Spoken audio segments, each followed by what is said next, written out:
Hi. അങ്ങനെ രണ്ടാമത്തെ ദിവസം നമ്മൾ വിവേകാനന്ദ റോക്കിലേക്ക് പോകാൻ വേണ്ടി തയ്യാറായി വന്നു. നല്ല ക്യൂ ആയിരുന്നു കേട്ടോ. 2 ക്യൂ ആയിരുന്നേ. 100ൻ്റെ ക്യൂ ഉണ്ടായിരുന്നു, 300ൻ്റെ ക്യൂ ഉണ്ടായിരുന്നു. നമ്മൾ കുറച്ച് ലേറ്റ് ആയതുകൊണ്ട് 100ൻ്റെ ക്യൂവിൽ നിൽക്കാൻ പറ്റില്ല. മുടിഞ്ഞ ക്യൂ ആയിരുന്നേ. അങ്ങനെ 300 രൂപ ടിക്കറ്റുള്ള ക്യൂവിൽ കയറി. അതുകൊണ്ട് പെട്ടെന്ന് തന്നെ നമുക്ക് പോകാൻ പറ്റി. അങ്ങനെ നമുക്ക് പോകാനുള്ള ബോട്ടൊക്കെ വന്നു, സേഫ്റ്റി ജാക്കറ്റൊക്കെ തന്നു. അങ്ങനെ നമ്മൾ വിവേകാനന്ദ റോക്ക് മെമ്മോറിയലിലേക്ക് വന്നു. ഞാൻ കുഞ്ഞുനാളിലൊക്കെ പോയിട്ടുണ്ട്, പക്ഷേ അന്ന് നമുക്കിങ്ങനെ ആസ്വദിക്കാനോ അല്ലെങ്കിൽ അടുത്ത് നിന്ന് കാണാനോ ഒന്നും പറ്റിയിട്ടുണ്ടായിരുന്നില്ല.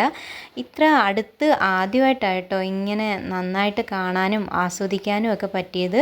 അപ്പം നമുക്ക് അദ്ദേഹത്തിൻ്റെ ഗുരുക്കന്മാരുടെയും ഒക്കെ ആ പിക്ചറൊക്കെ വെച്ച് ആ മന്ദിരത്തിനുള്ളിൽ നമുക്ക് മൊബൈലൊന്നും അലൗഡ് അല്ലായിരുന്നു കേട്ടോ. നല്ല വ്യൂ ആണ് കേട്ടോ. അവിടെ നിന്ന് കുറച്ച് നേരം ഇരിക്കാനും പിന്നെ അദ്ദേഹത്തിൻ്റെ സ്വാമി വിവേകാനന്ദയുടെ പ്രൊഫൈലും ഒക്കെ കൊടുത്തിട്ടുണ്ട്. അദ്ദേഹം ജനിച്ചതും അദ്ദേഹം ചെയ്ത കാര്യങ്ങളുമൊക്കെ. അതിന് അടുത്തായിട്ട് തന്നെ കന്യാകുമാരി ദേവിയുടെ കാൽപാദങ്ങളൊക്കെയുള്ള ഒരു മണ്ഡപം ഉണ്ടായിരുന്നു. അവിടെയും നമുക്ക് ഫോണൊന്നും യൂസ് ചെയ്യാൻ പറ്റില്ലായിരുന്നേ അതിനകത്ത്. അതിൻ്റെ ഇവിടുത്തെ ഏറ്റവും വലിയ അട്രാക്ഷൻ എന്ന് പറയുന്നത് ഗ്ലാസ് ബ്രിഡ്ജ് ആയിരുന്നേ.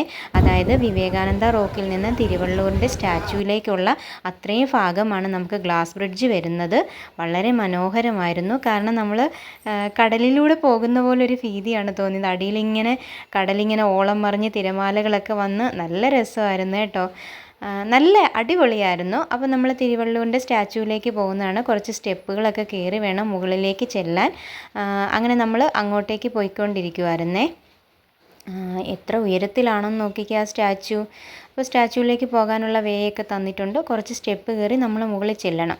നമ്മൾ ഈ സ്റ്റാച്യൂവിന് അടുത്ത് ചെല്ലുമ്പം മേഘങ്ങൾ പോകുന്നത് കാണുമ്പോൾ ഈ സ്റ്റാച്യു നമ്മുടെ ദേഹത്തേക്ക് വീഴുന്നത് പോലെയാണ് നമുക്ക് തോന്നുന്നത്. ആ മേഘങ്ങൾ ഇങ്ങനെ പോകുന്ന ആ ഒരു ഇതിൽ ഇങ്ങനെ വീഴുന്ന പോലെ തോന്നും. അപ്പോൾ അവിടെ നിന്നിട്ടുള്ള നമ്മുടെ റോക്കും ഗ്ലാസ് ബ്രിഡ്ജിൻ്റെയൊക്കെ ഒരു വീഡിയോ ആണ് കാണുന്നത്. അങ്ങനെ എല്ലാം കണ്ട് ആസ്വദിച്ച് തിരിച്ച് നമ്മൾ ബായ് പറഞ്ഞ് പോവുകയാണേ. അപ്പോൾ എല്ലാവർക്കും ബായ്.